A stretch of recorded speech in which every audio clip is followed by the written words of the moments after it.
নমস্কার বন্ধুরা, good morning. কাল যেহেতু সারাদিন বৃষ্টি হয়েছিল, ভেবেছিলাম আজও শ্রেয়সকে স্কুলে আনবো না, কিন্তু আজকে আসারই ছিল। কেননা কালকেই বলেছিলাম প্যারেন্টস মিটিং আছে, আর যে পরীক্ষা হয়েছিল কিছুদিন আগে তার রিপোর্ট কার্ড দেখানোর ছিল। তো রিপোর্ট কার্ড দেখানো হয়ে গেছে। আর এই যে শ্রেয়স ঝুলায় ঝুলছে, ওর রোজ স্কুল থেকে ছুটি হওয়ার সময় এই দোলনায় ওর দোল খাওয়া চাই। যতক্ষণ না পর্যন্ত দোলনায় দোল খায় ততক্ষণ পর্যন্ত ও বাড়ি যেতে চায় না। তো এই যে দেখুন ওর স্কুল, আর এর দুটো অংশ, একটা রাস্তার ওই সাইডে আর একটা এই সাইডে। এই সাইডে যেটা, সেটাতে প্লে স্কুল, নার্সারি আর এলকেজি ইউকেজি এই 4টে ক্লাসই নেওয়া হয়। আর ওই পাশের যে ক্লাসটা, মানে যে স্কুলটা দেখালাম, ওটাতে 1 থেকে 5 পর্যন্ত। তো এই সাইডের দোলনায় তো দোল খাওয়া হয়ে গেছে ওর আজকের মতো। আজকে শুধু প্যারেন্টস মিটিংই ছিল আর রিপোর্ট কার্ড দেখানোর ছিল, সেটা হয়ে গেছে। তো যেহেতু আমরা কিছুদিন পর কলকাতা যাব, সেজন্য এই সাইডে এলাম, মানে এই সাইডের স্কুলেই, মানে ওর অফিসও। তো ফিসটা জমা করে দিয়ে যাচ্ছি। তারপর এই সাইডে যে দোলনাটা, এই দোলনাটাতেও ও একটু দুলে নিল। আর এই সাইডের দোলনাটা যেহেতু একটু বড় বাচ্চারা থাকে, তাই তো এই দোলনাটাতেও দোল খেয়ে ও তো খুবই খুশি। আর এই যে উপরে একটু ঘরের মতো ছাউনি দেওয়া, সেজন্য ও আরও বেশি খুশি ছিল। ও যেহেতু ওই পাশের স্কুলটায় পড়ে, সেজন্য ওই পাশের দোলনাটাই বেশি দোল খায়। আর এই যে আরও একটা বাচ্চার মা চলে এসেছে প্যারেন্টস মিটিংয়ের জন্য। আজকে এরকমভাবেই হবে, একজন প্যারেন্টস তার বাচ্চাকে নিয়ে আসবে আর প্যারেন্টস মিটিং অ্যাটেন্ড করে তারপর চলে যাবে। তো আমার সমস্ত কাজকাম শেষ, এবার আমি চলে যাচ্ছি বাড়ি।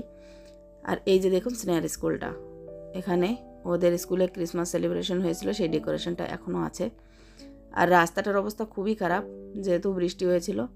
তো আমি এই যে বাড়ি চলে এসেছি। বাড়ি আসার পর ও আইডি কার্ডটা খুলতেই দিচ্ছিল না, বলছিল আবার পরিয়ে দিতে, বলছি ড্রেস খুলে নে, কিন্তু ও খুলতেই চাইছিল না। उठो तो ड्रेस खोलो, ड्रेस, हाँ ड्रेस खोल के दूसरा पहन लो, खोलो। मम्मी ये क्या है? टी शर्ट, कपड़ा। अभी गर्मी है, गर्मी है, ये ठंडी ठंडी, खोलो।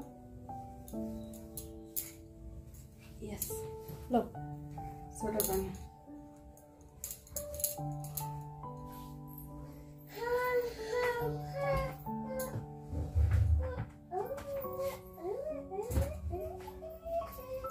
मम्मी ऐसे सॉरी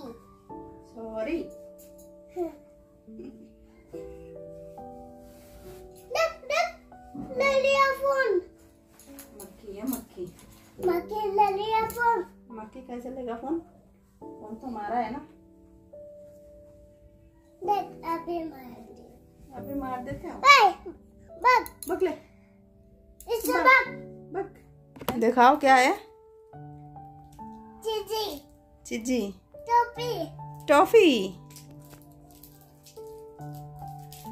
कैसा है? टॉफी अच्छा है। हाँ। ठीक है, तो मैं चलूँ छत पे?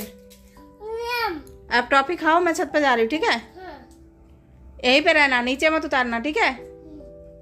बाय करो, बाय बाय বাই বাই। তো এরপর আমি ছাদে চলে এসেছিলাম। ছাদ থেকে আজকে কিছু শিম তুলে নেব, আর এটাই আজকে রান্না করব। বন্ধুরা, বৃষ্টি তো কাল থেকে খুব হয়েছে, সকালেও মোটামুটি হয়ে গেছে। তো শিমগুলো ভিজে আছে। তো আমি প্রথমে শিমগুলো তুলে নিচ্ছি। শ্রেয়সের মুখে আজকে যে সরি কথাটা শুনলেন, এটা আজকে ও প্রথমবার বলছে। ওর বয়স 4.5 বছর হয়ে গেছে, কিন্তু ওর বয়স হিসেবে ও এখনও ঠিকঠাকভাবে কথা বলে না, সব কথা ও বোঝে না। আর এখন যেহেতু আধা আধা কথা বলে, কথাগুলো শুনতে কিন্তু খুব সুন্দর লাগে। ওর বয়সে অন্যান্য যে কোনো ছেলে মেয়ে কিন্তু প্রায় সব কথাই বলে, আর ও এখনও ঠিকঠাকভাবে বলে না। আর এটাই রিজন হচ্ছে যার কারণে ওর সাথে আমরা বাংলায় কথা বলি না। কেননা যেহেতু এখানে থাকতে হয়, তো এখানে তো হিন্দি পড়াশোনা করতে হয়, সেজন্য ওকে আগে হিন্দি শেখানোর চেষ্টাটাই করছি, যাতে স্কুলে গিয়ে কোনো অসুবিধা না হয়। আর বাংলা সে তো মাতৃভাষা, সেটা তো আজ না হয় কাল শিখেই যাবে। সেজন্য ওর সাথে হিন্দিতেই কথা বলা হয়। হিন্দি কথা কিন্তু এখনও ঠিকঠাকভাবে সম্পূর্ণ বোঝে না, এখন কিছু কিছু বুঝতে শুরু করেছে আর কিছু কিছু বলে। এখনও পর্যন্ত ও সেন্টেন্স কমপ্লিট করতে পারে না। ছোট ছোট কয়েকটা সেন্টেন্স কমপ্লিট করতে পারে, মানে সম্পূর্ণ বলতে পারে, কিন্তু বড় সেন্টেন্সগুলো এখনও ঠিকঠাকভাবে কমপ্লিট করে বলতে পারে না। তো যাই হোক বন্ধুরা, ও এখন মোটামুটি কথাবার্তা শিখছে। সব বাচ্চারা তো আর একরকমভাবে কথা বলে না, কেউ একটু বেশি সময় নেয়। তো ও একটু বেশি সময় নিয়ে ফেলছে কথা বলার জন্য।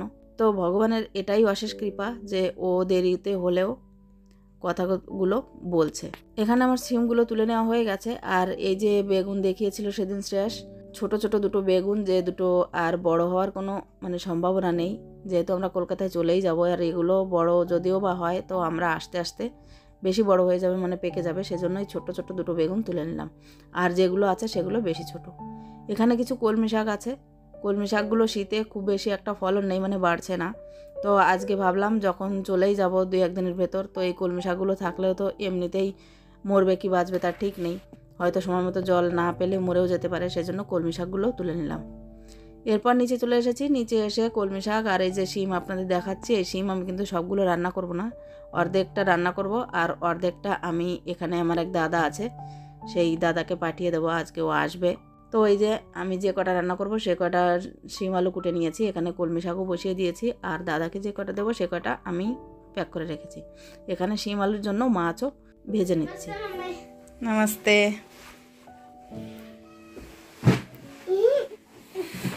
নমস্তে করো দিদি কো।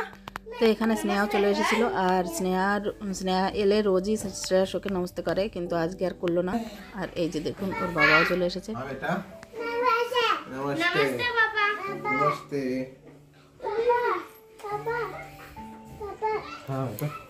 তারপর এই যে দাদা এসেছিল আর এই যে চলে যাচ্ছে। ও এসে বেশি সময় ছিল না, ঘন্টাখানেক ছিল, চাটা খেয়েই চলে গেল। ও এসেছিল একটা দরকারে, তো আমি শিমগুলোর কাছে পাঠিয়ে দিয়েছি। আর স্নেহা আর ওর বাবাও যাচ্ছে টিউশনে।